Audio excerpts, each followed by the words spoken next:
पुण्यामधील गोखले राज्यशास्त्र आणि अर्थशास्त्र संस्थेचे कुलगुरू डॉक्टर अजित रानडेंना पदावरून तडकाफडकी हटवण्याचा निर्णय।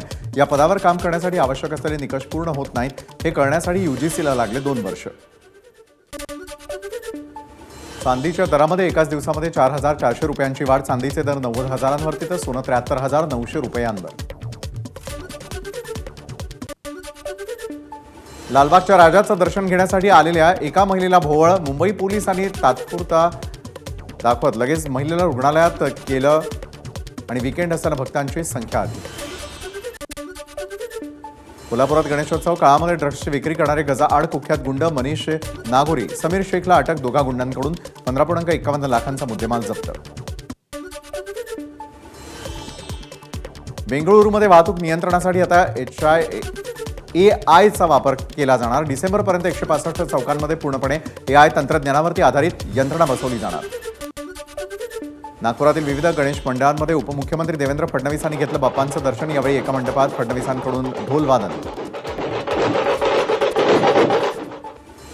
पंतप्रधानांच्या लोककल्याण मार्ग या निवासस्थानी नव्या पाहुण्याचं आगमन।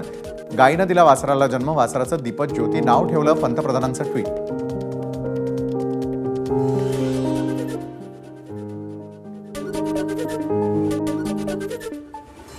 तिहार तुरुंगामधून सुटका झाल्यानंतर दिल्लीचे मुख्यमंत्री अरविंद केजरीवाल आज कॅनॉट प्लेस इथल्या हनुमान मंदिरात त्यांच्यासोबत पत्नी सुनीता, आप नेते मनीष सिसोदिया आणि संजय सिंगही उपस्थित। केजरीवाल यांनी पत्नीसह केली पूजा।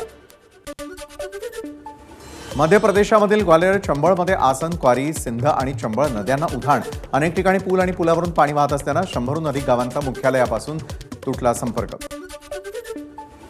प्रयागराजमध्ये एका गॅरेजमधील गाडीच्या बोनेटमध्ये सापडला भला मोठा अजगर। वन्यप्राणी सुटका करणाऱ्या टीमनं अजगराला सुखरूप बाहेर काढून सोडलं नैसर्गिक अधिवासात।